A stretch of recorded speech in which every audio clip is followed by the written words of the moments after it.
Welcome to the Sizzle session, where we take the hottest topics in healthcare and break them down with clarity, honesty, and just the right amount of heat. Let's turn up the heat and make it sizzle.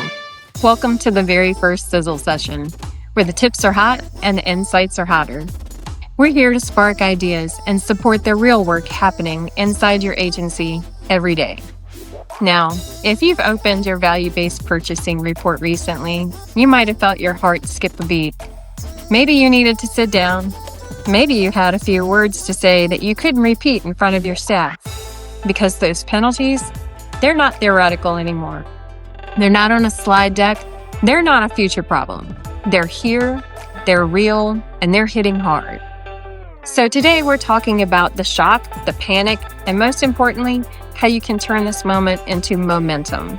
Because this is the first Sizzle session, and we're not just talking about problems. We're talking about solutions that actually move the needle. So let's get into it. I want you to picture this. You're sipping your coffee, feeling good, ready to start the day. You open your value-based purchasing report and suddenly that coffee doesn't taste good anymore. I've heard it. We didn't think it would hit this hard. Our quality scores looked fine. Wait, patient satisfaction really means that much? And my personal favorite, are we sure this is our data? That moment, that gut punch moment is happening in agencies all across the country. And here's the thing, it's not because people don't care. It's not because leaders aren't trying. It's because VBP finally got real. For years, it's felt like something we'd deal with later. Well, later has shown up with a calculator. Let's be honest, the panic isn't about the number. It's about what the number reveals. VBP is like turning on the lights in a room you haven't cleaned in a while. Suddenly you see processes that aren't consistent, onboarding that's more figure it out as we go along than follow the system, missed visits that are quietly piling up, documentation that's late, rushed, or incomplete, OASIS scoring that depends on who's holding the laptop or who's doing that review, patients who don't feel connected, leaders who are busy but not measuring the right things. Most agencies didn't lose money because they're bad. They lost money because they're inconsistent. And VBP doesn't reward effort. It rewards outcomes. This is the moment where agencies realize we weren't measuring the right things. We weren't coaching the right things. And we weren't prioritizing the right things that actually move the needle. It's a wake-up call. And yes, it stings. Here's the truth bomb, and I say this with love.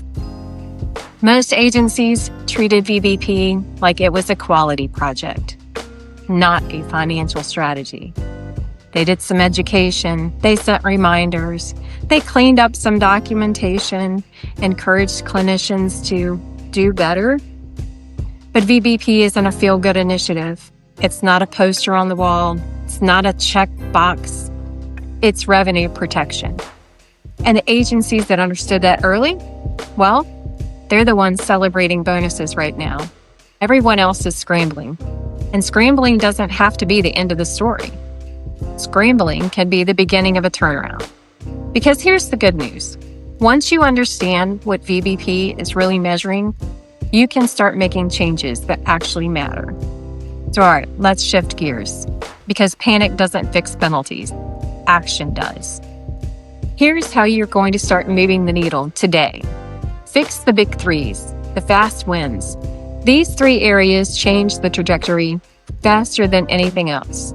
Find the low-hanging fruit of your VBP outcomes. Where are you closest to meeting the goal? Is it dyspnea, medications, or coming in April? How about your dressing or upper body, lower body bathing?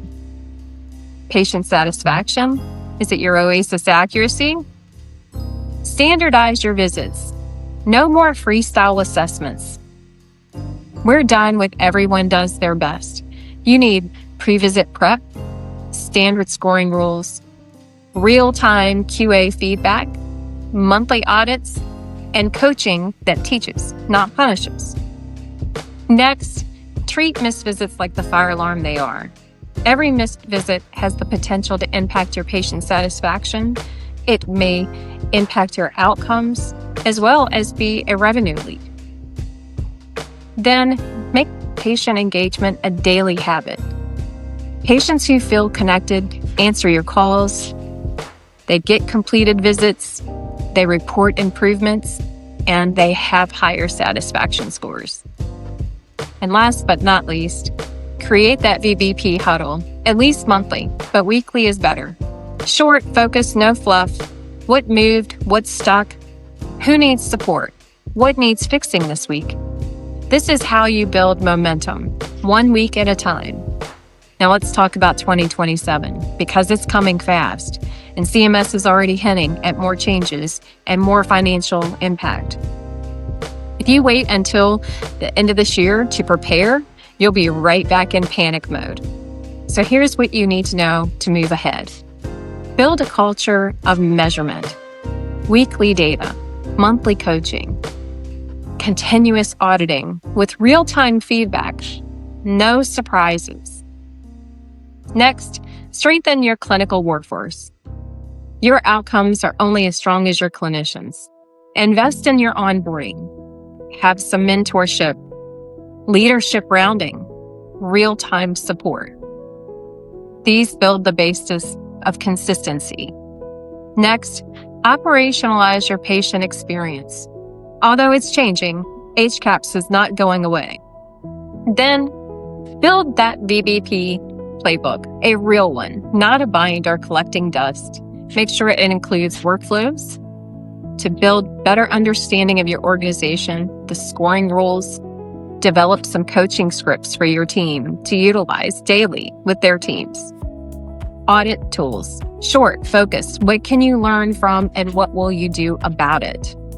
Engagement strategies. And don't just think about your clinicians, think about your patients too. Huddle structure. Last, treat VBP like it's a financial line item, because in 2027, there we will be with increased penalties and the bar continuing to move. This is not a quality project. This is a business strategy. Now, I want to hear from you because every agency is feeling this differently. What are you doing to prepare for the next cycle? What's keeping you up at night? Where are your biggest struggles? Is it OASIS, your patient satisfaction, staffing? Are you buried in missed visits? What's the one thing you're committing to change before the next reporting period? So send me a message, drop a comment, or reach out to me directly.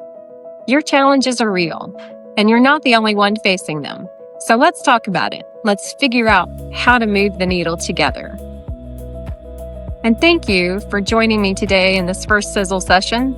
If this episode hit home for you, share it with another who needs to hear it. We're all navigating this together. The more we talk about it, the stronger we become as an industry. And until next time, stay focused, stay consistent, and stay committed to the work that truly moves the needle.